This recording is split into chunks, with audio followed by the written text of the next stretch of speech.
আসসালামু আলাইকুম। প্রতি ঘন্টার খণ্ড খবরে আপনাদের সবাইকে স্বাগতম। এখন থাকছে হাদির হত্যার প্রতিবাদে ছাত্র দলের বিক্ষোভ। ইনকিলাব মঞ্চের মুখপাত্র শরীফ উসমান হাদির হত্যার বিচারের দাবিতে প্রতিবাদ মিছিল ও বিক্ষোভ করে জাতীয়তাবাদী ছাত্র দল। বৃহস্পতিবার রাত ১২টার দিকে টিএসসি থেকে বিক্ষোভ মিছিলটি শুরু হয়।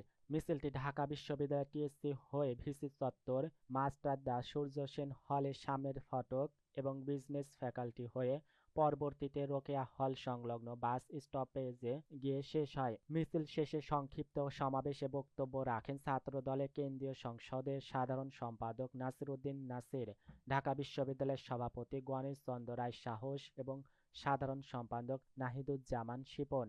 বক্তারা হাদির মৃত্যুতে গভীর শোক প্রকাশের পাশাপাশি হত্যাকাণ্ডের সন্দেহভাজনদের গ্রেপ্তার করতে ব্যর্থ হওয়ায় অন্তর্বর্তীকালীন সরকারের সমালোচনা করেন। তারা অতি দ্রুত সময়ের মধ্যে খুনিদের গ্রেপ্তার করে দৃষ্টান্তমূলক শাস্তির আওতায় আনার দাবি জানান এবং দেশের সার্বিক আইনশৃঙ্খলা পরিস্থিতির বিষয়ে উদ্বেগ প্রকাশ করে সবাইকে সচেতন থাকার আহ্বান জানান।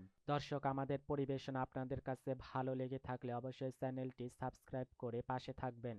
আল্লাহ হাফেজ।